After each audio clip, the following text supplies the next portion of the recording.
हाय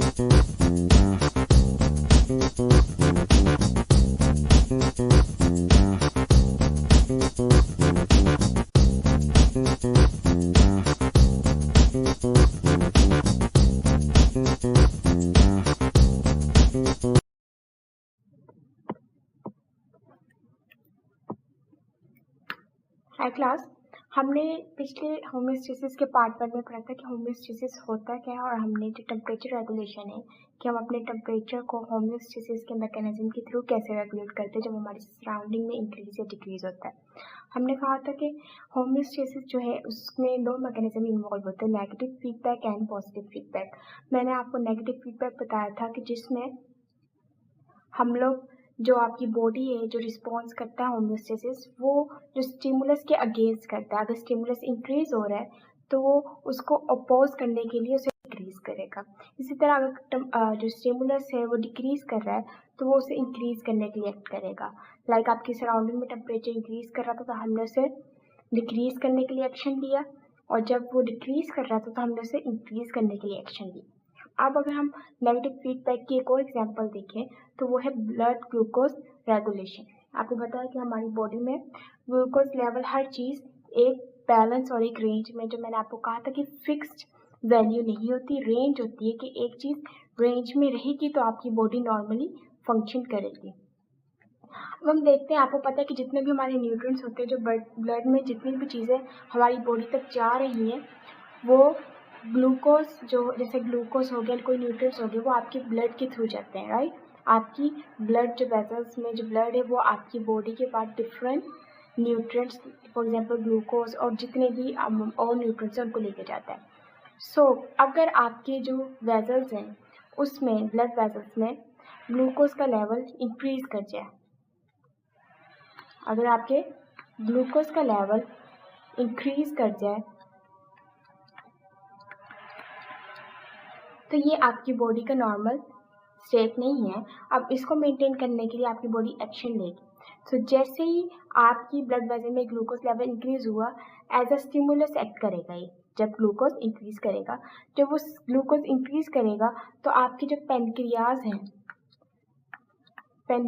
हैं उस पे रिसेप्टर्स हैं। वो रिसेप्टर्स इसके इंक्रीज होने की जो सिग्नल है उसको डिटेक्ट कर लेंगे, ठीक है। जब उसको डिटेक्ट कर लेंगे तो ये जो आपके पेनक्रियाज पे रिसेप्टर्स हैं ये ग्लट रिसेप्टर्स हैं। आपकी बॉडी में डिफरेंट जगह पे ग्लट रिसेप्टर्स है, डिफरेंट काइंड्स के ग्लट रिसेप्टर्स हैं। अभी हम यहाँ पे पेनक्रियाज के ग्लट रिसेप्टर्स की बात कर रहे हैं। जैसे ये ग्लट रिसेप्टर्स रिसीव करेंगे कि आपकी बॉडी में क्या स्टिमुलस है, ब्लड ग्लूकोज लेवल इंक्रीज कर गया है, तो पेनक्रियाज में जो सेल्स हैं वो पेनक्रियाज को मतलब ये रिसेप्टर्स जो है सिग्नल सेंड करेंगे। कौन सा सिग्नल? Afferent signal. हमने कहा अफेरेंट सिग्नल ये रिसेप्टर्स जो पेनक्रियाज के सेल्स को सेंड करेंगे कि ब्लड ग्लूकोज लेवल इंक्रीज हो गया। फिर जो पेनक्रियाज है as a control centre act करेंगे, कंट्रोल सेंटर के एक्ट करेंगे और डिसाइड करेंगे क्या करना है। तो मुझे पता लगेगा ब्लड ग्लूकोज लेवल इंक्रीज कर गया है, सो वो एक हार्मोन रिलीज करेंगे। पेनक्रियाज एक हार्मोन रिलीज करेगा, इंसुलिन, राइट। जब इंसुलिन को इंक्रीज करेगा तो जो इंसुलिन है वो एज ए इफेरेंट सिग्नल के तौर पे काम करेगा, और जो आपके सेल्स हैं, राइट, आपके लिए टिश्यूज, आपको पता है टिश्यूज जो है वो सेल्स जब कंबाइन करते हैं तब टिश्यूज बनते हैं। तो जो इंसुलिन है आपके जो सेल्स हैं, राइट, हमने कहा गया सेल्स है, उन पर जो रिसेप्टर्स है उनके साथ जाके अटैच हो जाएंगे एज अ सिग्नल। तो यहाँ पे जो आपके सेल्स है या आप कह सकते हैं टिश्यूज हैं वो आपके इफेक्टर्स के तौर पे काम कर रहे हैं, राइट। तो वो इंसुलिन को signal as a efferent signal लेंगे और उन्हें पता लग जाएगा कि ब्लड जो ग्लूकोज लेवल है वो हाई है। जो सेल्स आपकी ब्लड वेसल्स के साथ होंगे वो जो है अपने चैनल्स, प्रोटीन चैनल्स, आपको पता है ना सेल जो है, सेल की मेम्ब्रेन प्रोटीन से, कार्बोहाइड्रेट्स, फैट्स, बहुत सी चीज़ों से बनी है। तो जो आपके चैनल्स होते हैं वो चैनल्स, जो प्रोटीन चैनल्स हैं वो जो क्लोज होंगे वो ओपन हो जाएंगे, राइट। और उसमें से ब्लड में से वो ग्लूकोज को सेल्स जो है इनटेक करना शुरू कर देंगे, राइट। ग्लूकोज जो है वो सेल में एक्यूमुलेट कर जाएगा और इस तरह जो ब्लड जो ग्लूकोज लेवल है वो डिक्रीज कर जाएगा नॉर्मल, राइट। तो इस तरह जो है आपकी बॉडी जो है ब्लड ग्लूकोज लेवल को डिक्रीज या नॉर्मल करेगी जब वो हाई होता है। तो आपको पता लगा कि ये जो ग्लूकोज इंक्रीज हुआ ये stimulus as a stimulus act उसने किया। ब्लड रिसेप्टर्स, यहाँ पे ये ब्लड रिसेप्टर्स हैं, इन्होंने receptor as a receptors act किया। फिर रिसेप्टर्स ने, ब्लड रिसेप्टर्स ने जो सिग्नल पेनक्रियास के सेल्स को भेजा था वो अफेरेंट सिग्नल था, राइट, कि आपका ग्लूकोज लेवल इंक्रीज हो गया। देन पेनक्रियास जो है उसने डिसीजन लिया कि मैंने करना क्या है। तो पेनक्रियास जो थे वो आपके कंट्रोल सेंटर, पेनक्रियास ने इंसुलिन रिलीज किया डिसीजन लेके। तो इंसुलिन जब सेल्स और टिश्यूज के पास गया, यानी जो आपके फैक्टर्स हैं उनके पास गया, तो ये इफेरेंट सिग्नल था, राइट। और सेल्स यानी टिश्यूज जो हैं उन्होंने जो एक्शन लिया और चैनल्स को ओपन किया और जो ब्लड ग्लूकोज है उसको अपने अंदर अक्यूमुलेट किया और ब्लड से अपने अंदर एंटर होने दिया। तो एज अ सेल जो टिश्यूज है उन्होंने फैक्टर्स एज ए फैक्टर्स काम किया। तो ये आपका फर्स्ट कंपोनेंट हो गया होम्योस्टेसिस का। Then second, then third, then fourth, fifth and six. तो इस तरह आपका ब्लड ग्लूकोज मेंटेन हो गया। लेकिन आपका अगर ब्लड ग्लूकोज जो है डिक्रीज हो जाए, अगर आपका ब्लड ग्लूकोज जो है डिक्रीज हो जाए, तब क्या होता है? जब आपका ब्लड ग्लूकोज लेवल ब्लड में डिक्रीज कर जाए तो फिर दोबारा ब्लड रिसेप्टर्स हैं जो आपके पेनक्रियास पे, वो इस सिग्नल को रिसीव करेंगे कि ब्लड ग्लूकोज लेवल डिक्रीज है।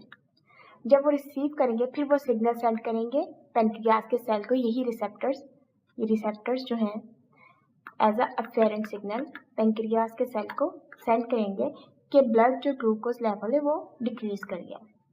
फिर जो पेनक्रियास है आपका वो ग्लूकागॉन हार्मोन रिलीज करेगा। पहले उसने इंसुलिन रिलीज किया था जब ब्लड ग्लूकोज हाई था, अब वो ग्लूकागॉन रिलीज करेगा और ग्लूकागॉन आपका efferent signal as a efferent signal work करेगा, राइट।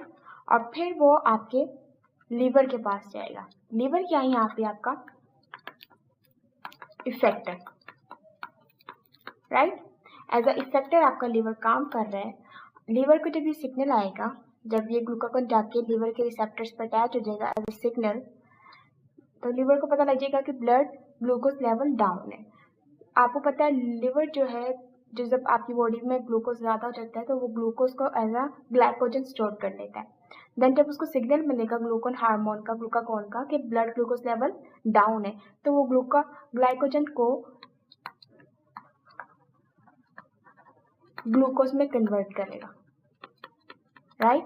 जब वो ग्लूकोज में कन्वर्ट करके ब्लड स्ट्रीम में एंटर करेगा तो आपका जो ग्लूकोज लेवल है वो ऑटोमेटिकली हाई होना, इंक्रीज होना शुरू हो जाएगा। सो इस केस में जो ब्लड ग्लूकोज जो है जब डिक्रीज हुआ, राइट, जब डिक्रीज हुआ तो ये आपका स्टिमुलस है। फिर ब्लड रिसेप्टर्स ने ये डिटेक्ट कर लिया कि ब्लड ग्लूकोज डिक्रीज है, तो ये आपके रिसेप्टर्स है, उन्होंने फिर सिग्नल सेंड किया, अफेरेंट सिग्नल इन रिसेप्टर्स ने पेनक्रियास के सेल को कि ग्लूकोज लेवल डाउन है, ये अफेरेंट सिग्नल है। फिर पेनक्रियास ने हार्मोन रिलीज किया ग्लूकागॉन, ओके, ये आपका इफेरेंट सिग्नल। वो किसके पास गया? इफेक्टर्स के पास। इफेरेंट सिग्नल जो है वो गया इफेक्टर्स के पास, और आपका इफेक्टर क्या है? लीवर। लीवर एक ग्लैंड है। मैंने कहा था कि इफेक्टर कुछ सेल्स भी वर्क कर सकते हैं एज इफेक्टर, टिश्यूज भी और ग्लैंड्स भी और मसल्स भी। यहाँ पे लीवर ग्लैंड जो है वो आपका इफेक्टर है। वो सिग्नल को रिसीव करेगा और एक्शन लेगा जो पेनक्रियास ने डिसाइड किया। पेनक्रियास आपका क्या था? Control centre.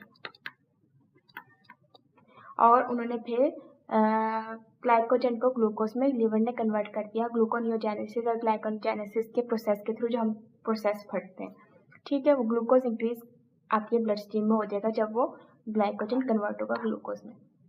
तो आपको पता लग गया फर्स्ट स्टिमुलस आपका कंप्लीट पूरा हो गया, फिर second receptor, then efferent signal, third control cycle pancreas, then जो ग्लूकागॉन है सिग्नल एफेरेंट सिग्नल वो fifth part, and liver as a effector काम किया वो है सिक्स जो आपका है कंपोनेंट ऑफ होम्योस्टेसिस। तो इस तरह ये दोनों ये नेगेटिव फीडबैक था कि एक जगह ग्लूकोज इंक्रीज कर रहा था हमने डिक्रीज करवा के उसको मेंटेन किया, और एक जगह डिक्रीज कर रहा था हमने उसको इंक्रीज करवा के मेंटेन किया। आपको पता है कि देखिए दोनों एक्शन में हम लोग उसके अगेंस्ट काम कर रहे हैं, होम्योस्टेसिस अगेंस्ट जो आपके स्टिमुलस को अपोज कर रहे हैं। बट मैंने आपको बताया था कि पॉजिटिव फीडबैक में ऐसा नहीं होता, राइट। पॉजिटिव फीडबैक में क्या होता है? पॉजिटिव फीडबैक में हमेशा जो स्टिमुलस है उसको और एम्पलीफाई किया जाता है। पॉजिटिव फीडबैक में आपके स्टिमुलस को इनहेंस किया जाता है और आप कह लें एम्पलीफाई किया जाता है। ऐसे ज़्यादातर सिचुएशंस आपकी डिजीज केसेस में आते हैं, ठीक है। बट हम एग्जांपल ले लेते हैं बर्थ। जब बेबी की बर्थ होती है तो आपका जो सर्विक्स है, फीमेल सर्विस है, वो स्ट्रेच करता है, लाइक स्ट्रेच करता है, उसके मसल स्ट्रेच करेंगे ताकि बेबी जो है आपका पॉप आउट हो सके, बाहर आ सके, राइट। तो ये जो स्ट्रेचिंग है सर्विस की, ये एज अ स्टिमुलस काम कर रही है, राइट। क्या काम कर रही है? एज अ स्टिमुलस काम कर रही है। तो आपके जो यूट्रस के रिसेप्टर्स हैं यहाँ पे, वो ये स्ट्रेचिंग स्टिमुलस को डिटेक्ट कर लेंगे। जब वो डिटेक्ट करेंगे वो सिग्नल सेंड करेंगे, अफेरेंट सिग्नल, राइट। ये रिसेप्टर्स कहाँ पे? आपके ब्रेन में। ब्रेन में कहाँ पे? हाइपोथैलेमस में और पिट्यूटरी में। हाइपोथैलेमस पिट्यूटरी को अफेक्ट करेगा, इन्फ्लुएंस करेगा। यहाँ पे ये दोनों कंट्रोल सेंटर के तौर पे काम कर रहे हैं।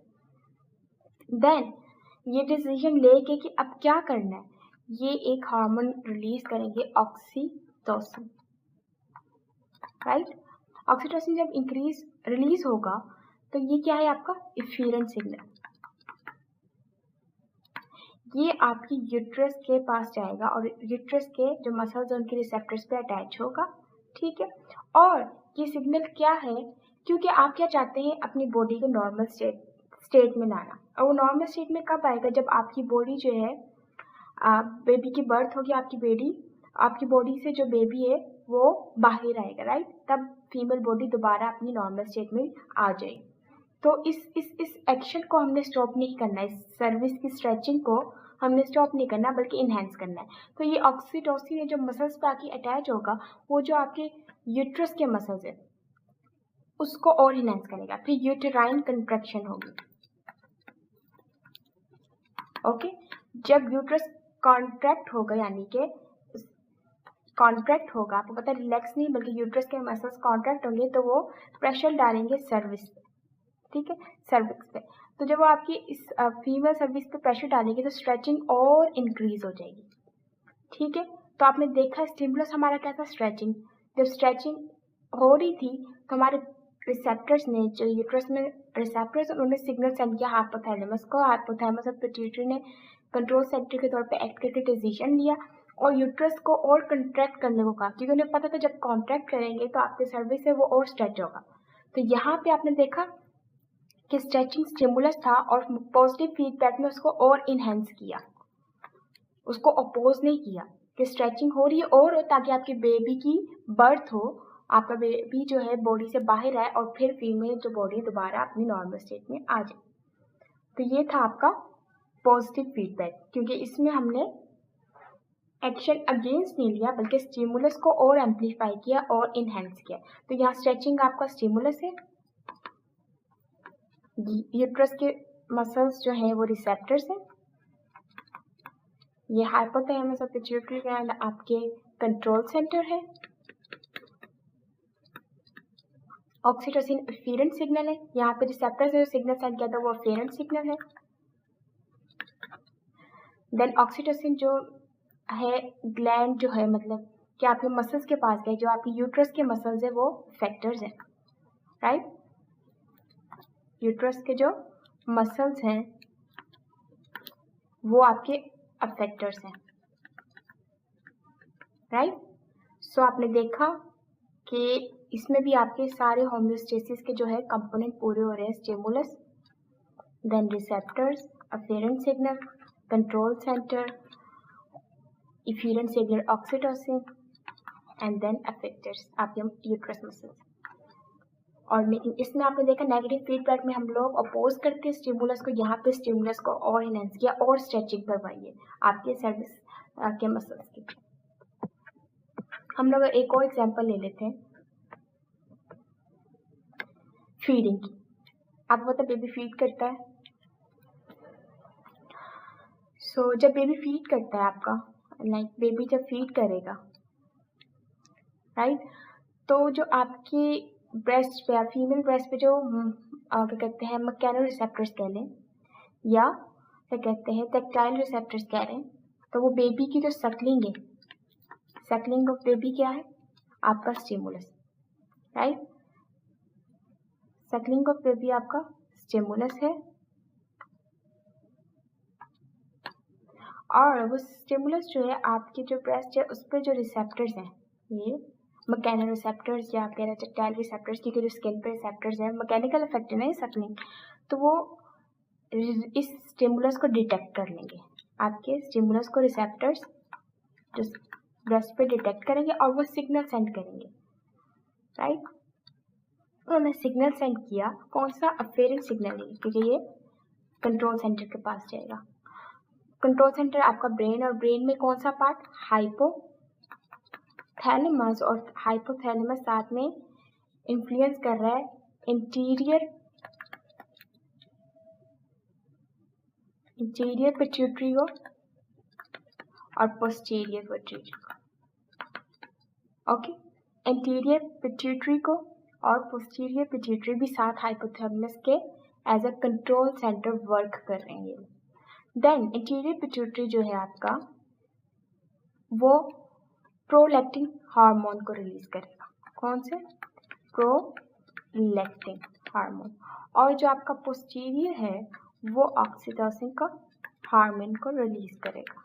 अब आपको पता है जो आपकी ब्रेस्ट में, फीमेल ब्रेस्ट में ग्लैंड है, लाइक ये ग्लैंड है आपके, ये वाले, राइट।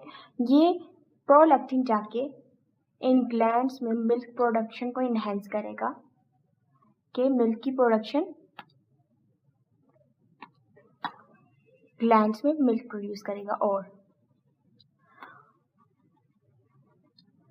इन ग्लैंड्स में ये जो है ना, ये इस पे इन ग्लैंड्स पे रिसेप्टर्स है, यहाँ जाके प्रोलैक्टिन इन रिसेप्टर्स पे अटैच होगा as a efferent signal, right.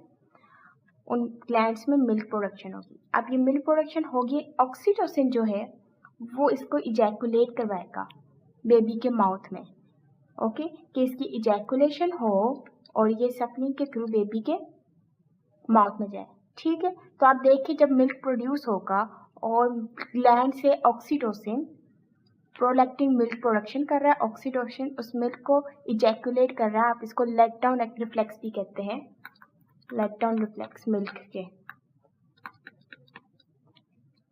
Okay, let down milk reflex भी कहते हैं। इसमें ये इजैकुलेट करवाएगा, जब मिल्क की प्रोडक्शन होगी तो ऑटोमेटिकली बेबी और सक्ल करेगा मिल्क और सकलिंग करेगा। तो आप देखिए आपका स्टिमुलस क्या था, सकलिंग। जब मिल्क और होगा तो बेबी सकलिंग और करेगा, तो यहाँ पे आपका स्टिमुलस इंक्रीज हो रहा है। तो ये पॉजिटिव फीडबैक हुआ क्योंकि आपकी सकलिंग यहाँ पे और इनहेंस हो जाएंगी। तो हमने कहा था कि पॉजिटिव फीडबैक में स्टिमुलस के अपोज नहीं, बल्कि स्टिमुलस अगर इंक्रीज हो रहा है तो आपका होम्योस्टेसिस उसको और इंक्रीज करवाएगा, और अगर वो डिक्रीज हो रहा है तो होम्योस्टेसिस उसको डिक्रीज करवाएगा। तो यहाँ सकलिंग आपका स्टिमुलस है, लेकिन जब आपके ब्रेन ने इंटीरियर पिट्यूटरी के थ्रू प्रोलैक्टिन हार्मोन को रिलीज करवाया, प्रोलैक्टिन ने मिल्क प्रोडक्शन की और ऑक्सीटोसिन ने उसको उस मिल्क को इजैकुलेट करवाया, तो ऑफ कोर्स मिल्क की प्रोडक्शन हाई और सकलिंग फिर और इंक्रीज होगी, बेबी और सकल करेगा ब्लड को, राइट। तो ये आपका है पॉजिटिव फीडबैक। अगर आपने एक और एग्जांपल लेनी है तो आप अपनी इंजरी को देख लें। जब भी आपकी वे